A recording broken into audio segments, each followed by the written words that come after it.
தேர்தல் மற்றும் பொதுத் தேர்வு முடிவுகள் வெளியாக உள்ள நிலையில் குழந்தைகளின் மனநலம் மற்றும் பாதுகாப்பு குறித்து பெற்றோர்கள் மிகுந்த எச்சரிக்கையுடன் இருக்குமாறு தமிழ்நாடு குழந்தை உரிமைகள் பாதுகாப்பு ஆணையம் அறிவுறுத்தியுள்ளது.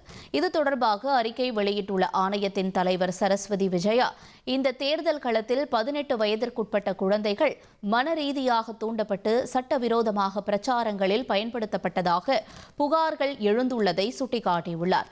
வாக்கு எண்ணிக்கை நாளான மே 4ஆம் தேதி மற்றும் பொதுத் தேர்வு முடிவுகள் வெளியாகும் நாட்களில் தாங்கள் எதிர்பார்த்த முடிவுகள் வராவிட்டால் சில குழந்தைகள் தவறான முடிவுகளை எடுக்கும் மனநிலைக்கு தள்ளப்பட வாய்ப்பு உள்ளதாக குழந்தை உரிமைகள் பாதுகாப்பு ஆணையம் தெரிவித்துள்ளது.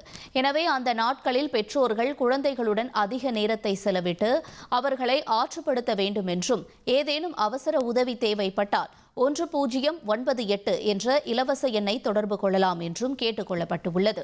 மேலும் கோடை வெப்பம் மற்றும் நீர்நிலைகளில் குளிக்கும் போது குழந்தைகளின் பாதுகாப்பை உறுதி செய்ய வேண்டும் என்றும் அந்த அறிக்கையில் வலியுறுத்தப்பட்டுள்ளது. 1,28,00,000 மனங்களை வென்ற தந்தி டிவி யூடியூப் சேனல். தவிர்க்க முடியாத தம்ப்நெயில், கலக்கலான கான்டென்ட்ஸ். நீங்களும் இந்த குடும்பத்தில் இணைய இப்பவே சப்ஸ்கிரைப் பண்ணுங்க. அசுரபலம் கொண்ட எங்கள் டிஜிட்டல் கரங்களில் உங்கள் விளம்பரங்களை சேர்க்க வாட்ஸ்அப் பண்ணுங்க. 8939888378. Email advtthanditv@dttv.in.